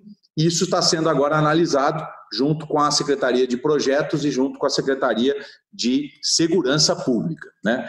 Em relação à emancipação do Corpo de Bombeiros, é uma demanda, uma aspiração antiga. O governador João Dória já pediu vários estudos em relação a isso. Não se tem ainda uma conclusão por parte do governo em relação a essa eventual emancipação. O Coronel Telhada é especialista nessa área, viveu a sua vida na corporação da Polícia Militar e tem mais detalhes até do que eu em relação aos pós e aos contras em relação à emancipação do bombeiro. E o governador, desde o primeiro dia, já mostrou a sua disposição e a sua abertura para discutir esse tema sem nenhum preconceito, para que a gente chegue à melhor conclusão para a corporação em São Paulo e, consequentemente, para a sociedade que é atendida pelo Corpo de Bombeiros. Em relação à reposição salarial, Coronel Telhada, eu acho que nós vamos ter muitos debates e discussões no pós-pandemia em relação a isso, né?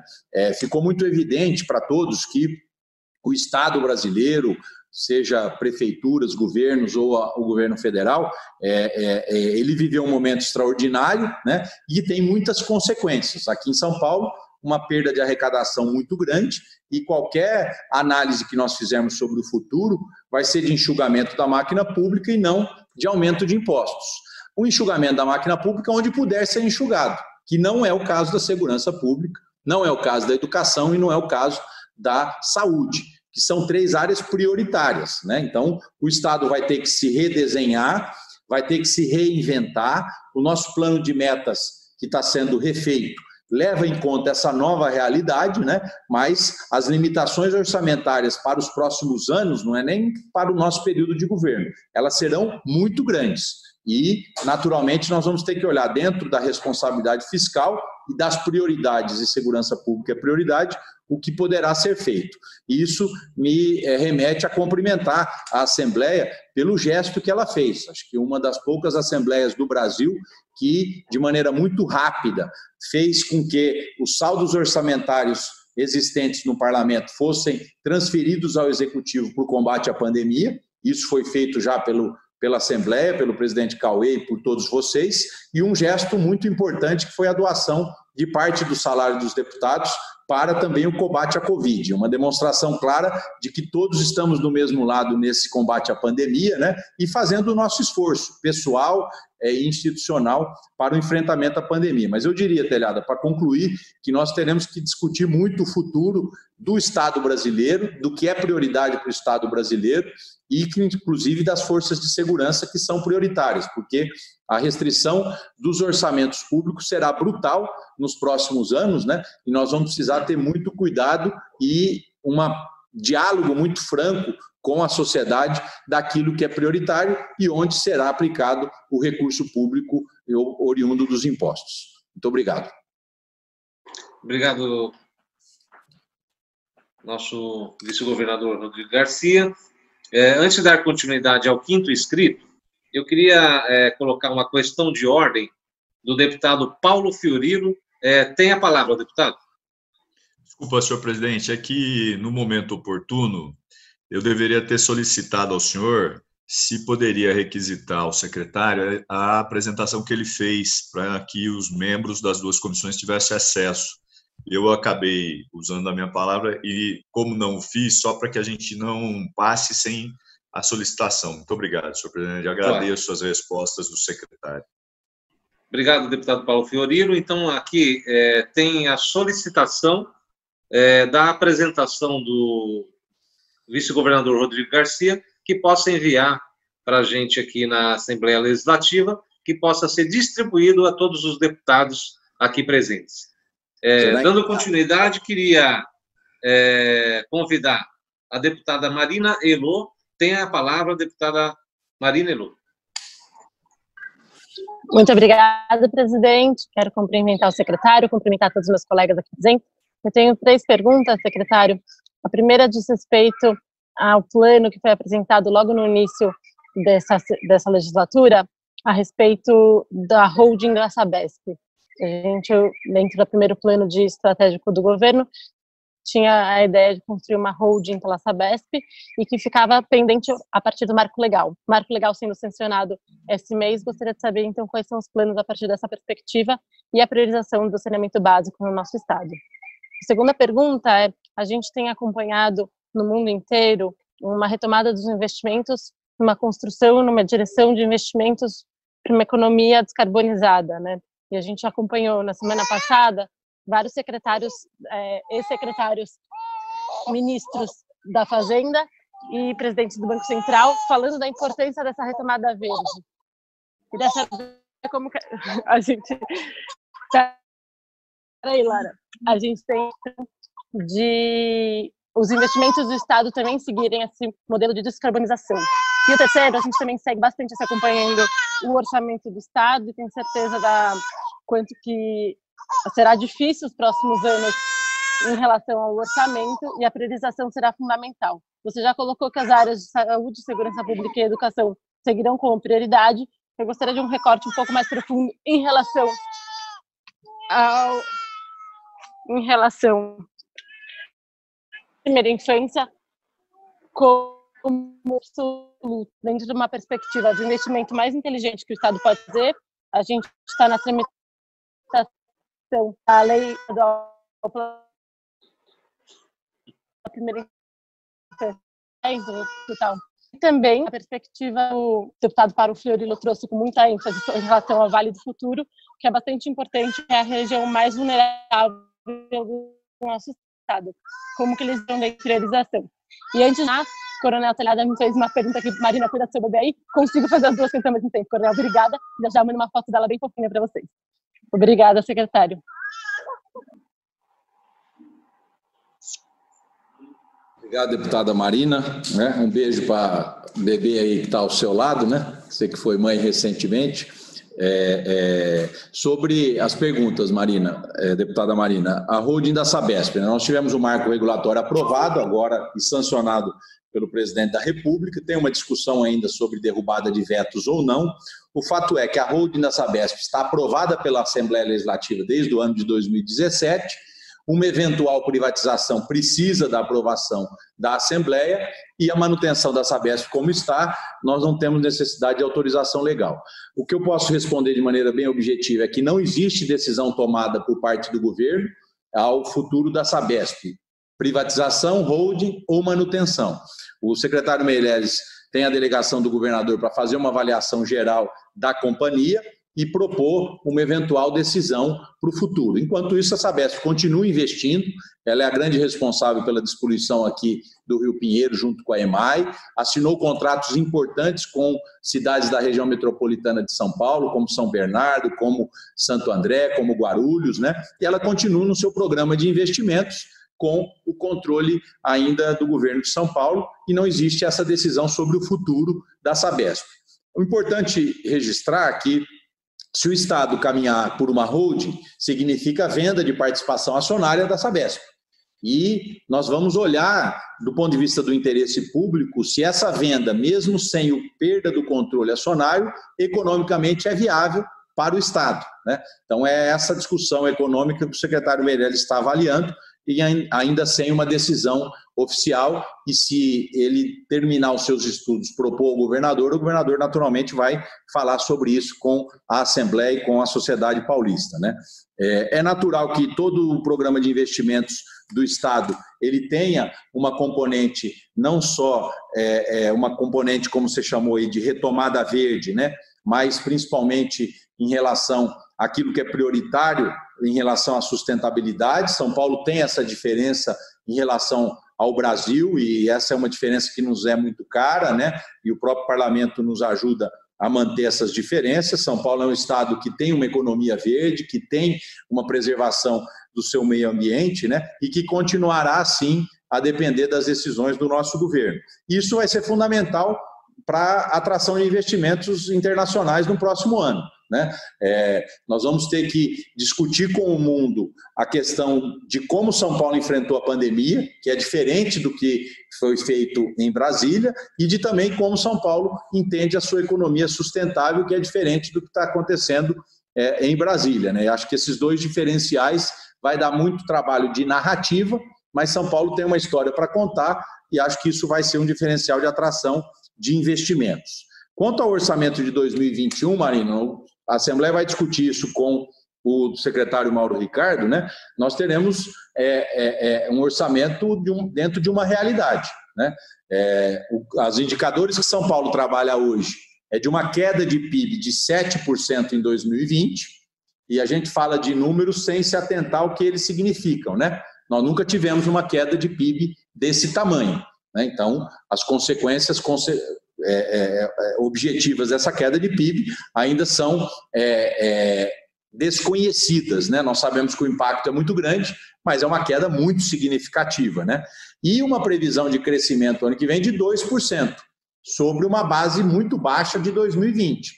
o que vai significar um orçamento muito apertado em 2021, sem previsão de grandes investimentos, né? Então, isso vai ser discutido, a peça orçamentária vai para o Parlamento dia 30 de setembro, e o Parlamento vai ter toda a condição até o final do ano de debater, de corrigir, de aperfeiçoar o orçamento, inclusive de levar em conta a realidade que está mudando a cada semana.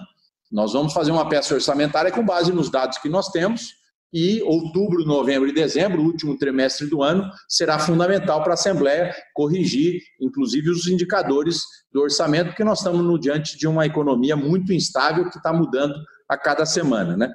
E sobre o Vale do Futuro, acho que vale aí um reforço, né? Nós vamos usar todos os instrumentos possíveis de incentivos ao investimento no Vale do Futuro. Isso está sendo estudado aqui pela nossa área econômica, para que a gente possa diminuir essas desigualdades, não só com investimento público, mas principalmente com estímulo a investimentos privados, seja através de crédito, seja através de substituição e de mudanças na tributação do Vale do Futuro, que é o que nós estamos estudando para apresentar ao Parlamento nas próximas semanas. Obrigado. Secretário, mas na primeira infância, eu também gostaria de escutar a posição do governo, por favor. Então, nós vamos encaminhar a Assembleia e o Parlamento, e a partir dessa discussão, né, avaliar os recursos disponíveis, e vocês têm liberdade para isso, para investimento na primeira infância. Vocês estão vendo a discussão do Fundeb lá em Brasília.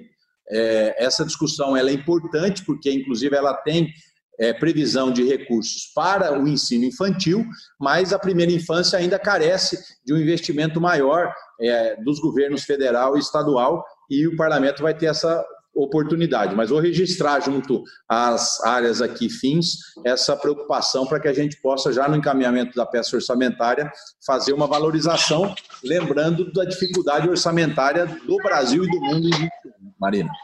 Muito obrigada, secretário. Obrigada a todos. Bom, dando continuidade à nossa sessão, queria convidar o sexto inscrito, que é o deputado Emídio de Souza. Tem a palavra, deputado.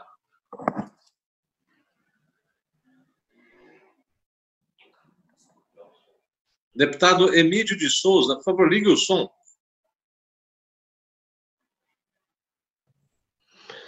Bom dia a todos os deputados, deputadas, e bom dia ao secretário e vice-governador Rodrigo Garcia. Eu queria fazer algumas questões relativas ao processo de concessão de estradas e, evidentemente, eu queria tratar da questão de Osasco, secretário. Essa questão da nova entrada de Osasco, ela continua pendente, entra governo, sai governo, até agora a Via Oeste não se manifestou de maneira contundente. Eu queria saber em que pé está a construção de uma nova entrada para Osasco, a partir da Castelo Branco. E queria saber também o seguinte, olha, nós temos parte dessa entrada, eu já havia falado isso com o senhor numa outra audiência, é a duplicação de um viaduto que tem entre Osasco e São Paulo, em Presidente Altino. É um viaduto chamado Único Galafrio. Esse viaduto, a metade dele fica dentro de Osasco, a metade de São Paulo, então ele é um viaduto. Ele é um viaduto que o Estado tem que cuidar, né? Ele está completamente abandonado e é um viaduto muito importante. Ele é usado hoje, mas numa condição muito precária. Eu queria também dizer, secretário, que nós temos um problema na estação ferroviária Miguel Costa, lá no quilômetro 21, na divisa de Osasco com Carapicuíba. Foi construído um conjunto habitacional, ainda no meu governo, concluído no governo atual, chamado Miguel Costa. É um conjunto com 980 unidades habitacionais, foi inaugurado há pouco tempo, e as famílias que foram para lá estão sem acesso, né? Já foi matéria da mídia, da Globo, de tudo, elas não, que é uma área do Exército também, mas depende de decisão da CPTM. Eu queria que o senhor conversasse com a CPTM, sabe, para que seja mais razoável, para ajudar a construir uma saída ou uma entrada para aquelas pessoas que ali moram, né? Finalmente, eu queria dizer, essa questão do Miguel Costa pode ser vista, por exemplo, no processo de concessão da linha 8, quando tiver, alguma coisa que eu acho que não é difícil de resolver, entendeu? E é muito importante, não havia nada lá, agora há 980 famílias. Então, é um bairro e um bairro grande, né? E queria, por fim, falar do senhor o seguinte, nós temos um problema ali, que é uma preocupação na região oeste, que é a integração ônibus-trem. Nós temos a linha do trem passando ali, é muito importante, muita gente de Osasco, Carapicuíba, Barueri, Jandira, Itapevi, trabalham em São Paulo, na Zona Sul, no centro, tal, pegam um trem, mas tem que pegar ônibus dos seus bairros até a estação de trem. Então, quer dizer, na capital já existe muitos lugares onde essa integração funciona, pelo fato de aqui haver bilhete nesse sentido. Mas na Grande São Paulo, especialmente na região oeste, isso não tem. Então, quem mora, por exemplo, na Zona Sul de Osasco, no Jardim Padroeira, no Veloso, no Santo Antônio, ou no Munhoz, na Helena Maria, na Zona Norte, tem que pegar duas conduções e pagar duas tarifas. Então, eu queria saber de Vossa Excelência a possibilidade vamos dizer, de avançarmos nessa questão da integração ônibus-trem, que beneficiaria algumas centenas de milhares de pessoas que moram naquela região. E é uma política pública muito importante para o trabalhador nesse período de dificuldades. Finalmente, era só saber como que anda o processo de duplicação da Rio Santos, né, no trecho de São Paulo.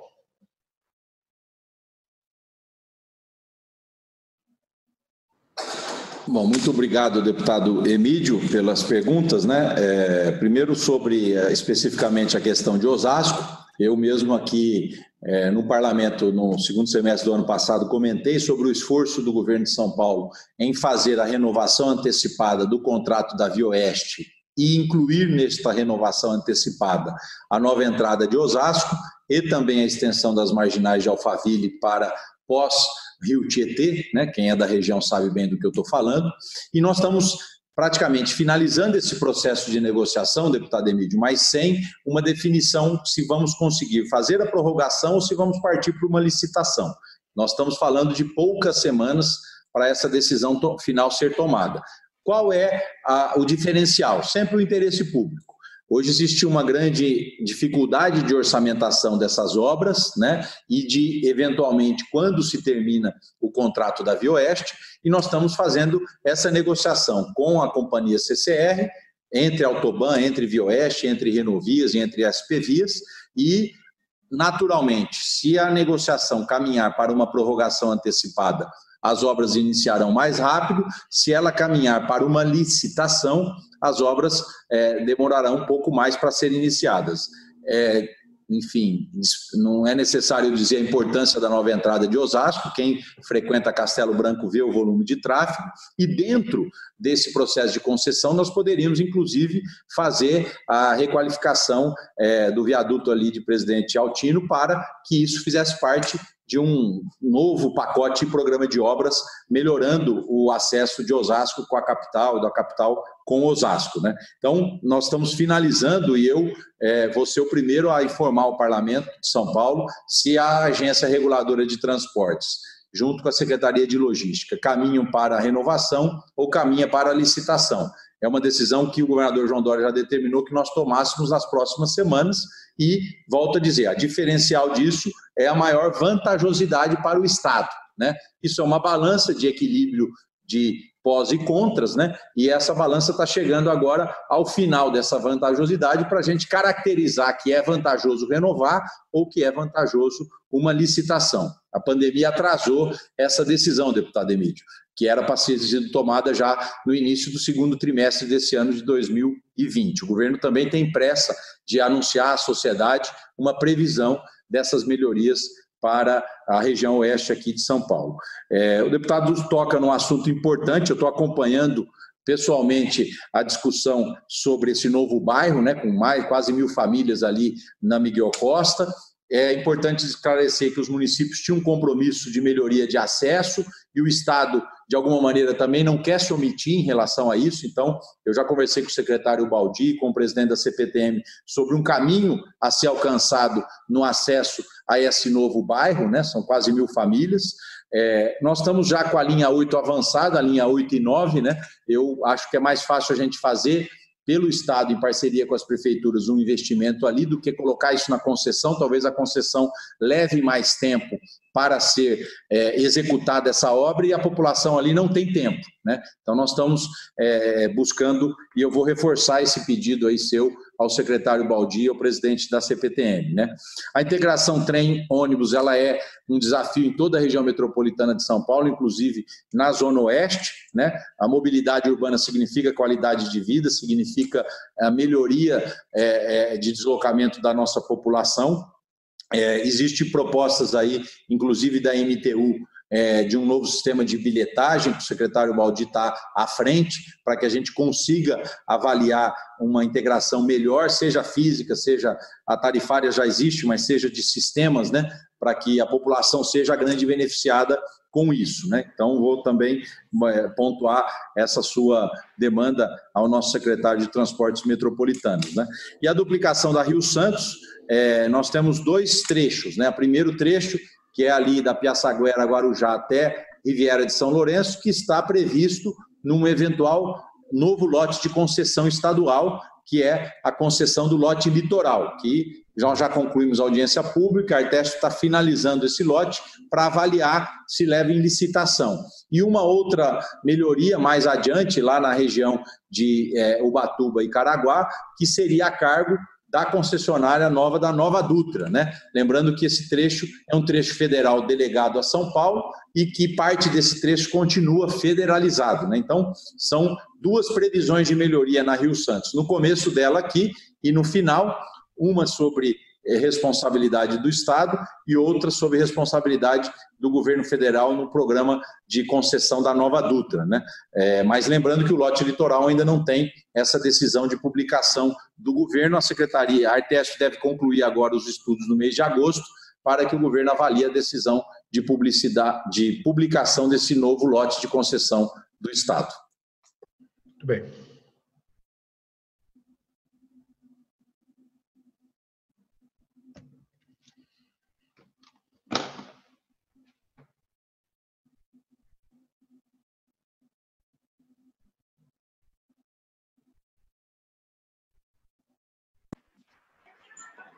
Obrigado, deputado. Obrigado, Rodrigo Garcia, nosso vice-governador.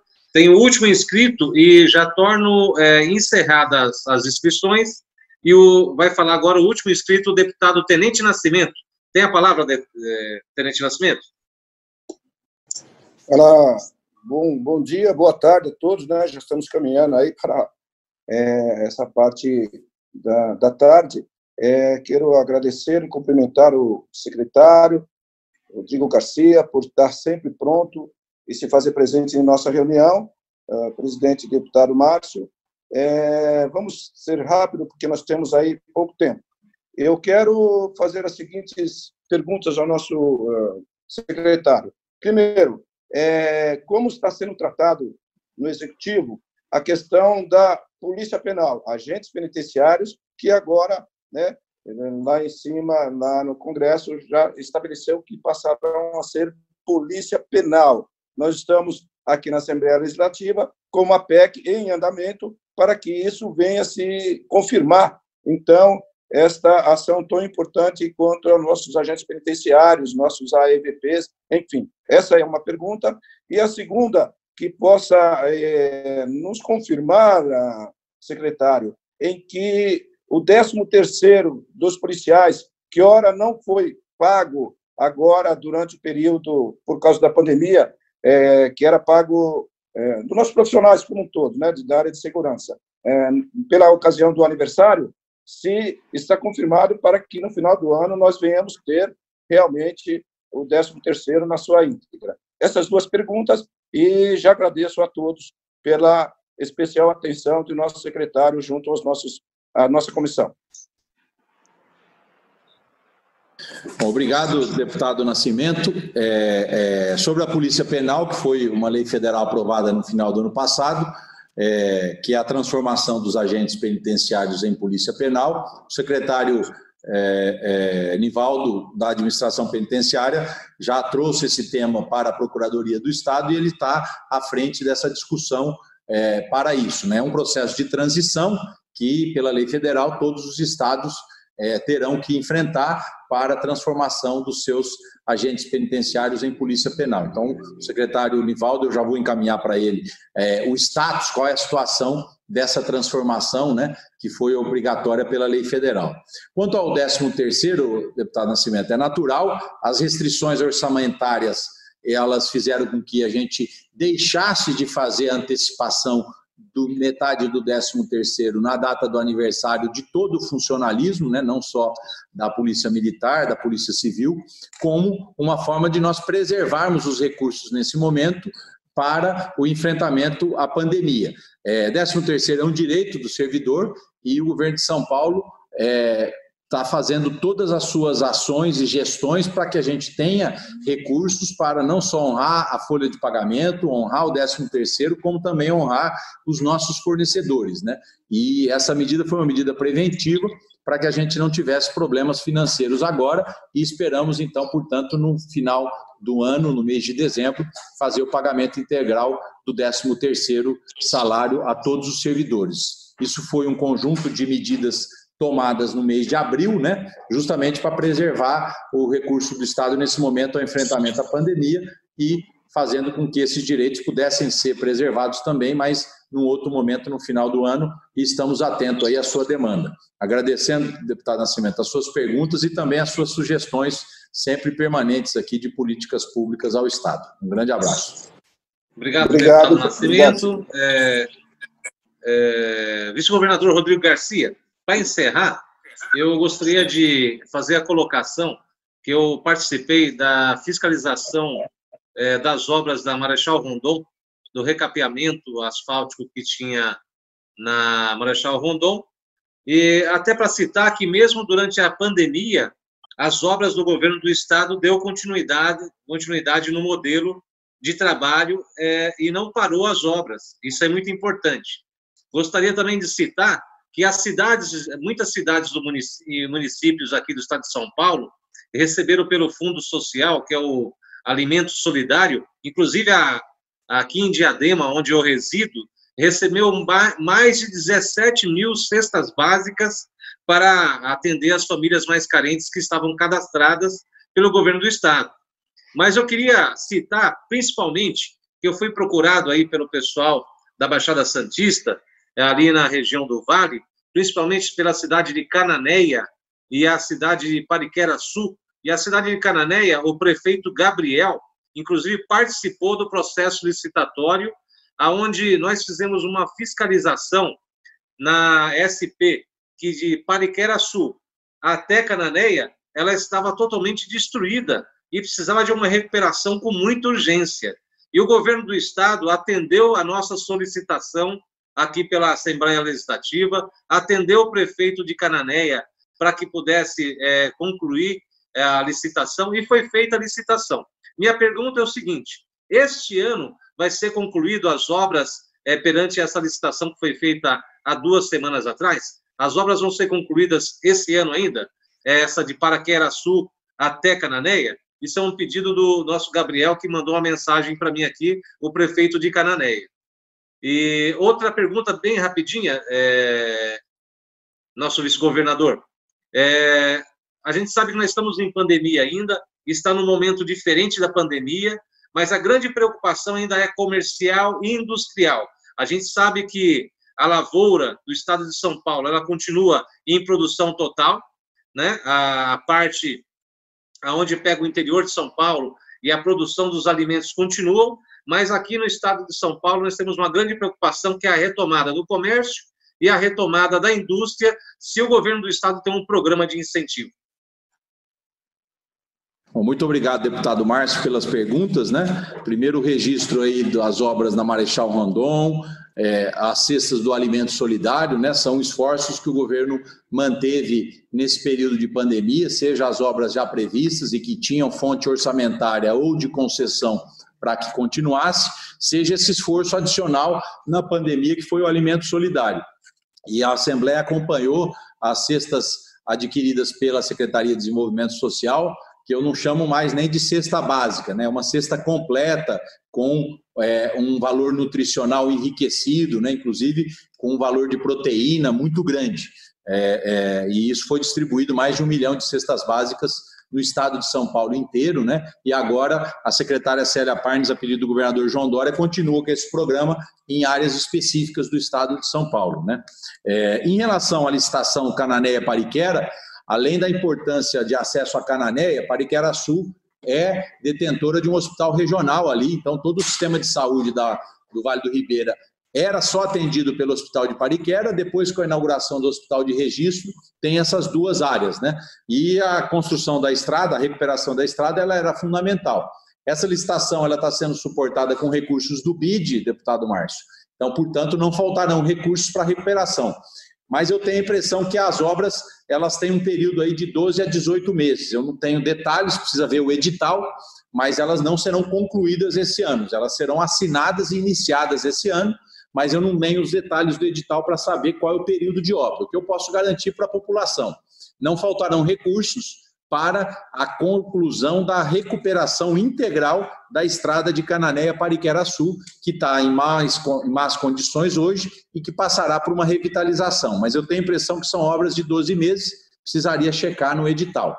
O que eu garanto é que não faltarão recursos e que essa licitação foi colocada entre as prioritárias, por isso ela saiu mesmo no momento de pandemia, né? Então, eu quero agradecer a oportunidade, deputado Márcio, do convite, né, de estar aqui prestando esclarecimentos ao parlamento, de procurar esclarecer os deputados nas suas dúvidas, sempre me colocar à disposição do Parlamento de São Paulo. Eu que já fui deputado estadual, já tive a honra de presidir a Assembleia, sei da importância do papel do deputado estadual, não só na mediação de aspirações da sociedade, mas também na fiscalização e na cobrança ao Poder Executivo. Eu respeito a todos os deputados, compreendo todos os questionamentos, porque é dever do Poder Executivo dar satisfação à sociedade através do Parlamento. É por isso que eu estou aqui nesse momento e estarei sempre quando convidado para prestar esses esclarecimentos e levar informação, né? E agradecer ao Parlamento pelo gesto no momento do Covid.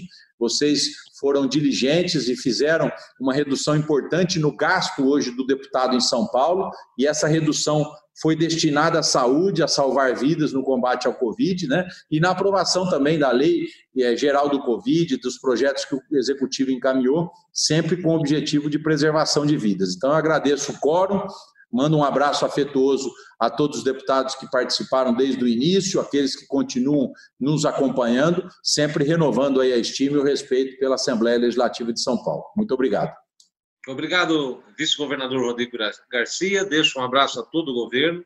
Queria agradecer muito o deputado Rodrigo Moraes, que é o presidente da Comissão de Fiscalização e Controle, por ter aportado os trabalhos junto comigo aqui. Gostaria de agradecer a todos os deputados e deputadas que estiveram presentes, né, durante as nossas comissões, e agradecer também a toda a parte de comunicação da rede Alesp, que tem nos acompanhado. Muito obrigado a todos os deputados e deputadas. Nada mais havendo a se tratar, está encerrada a nossa reunião. Tchau, Rodrigo. Tchau, tchau. Ô, Márcio.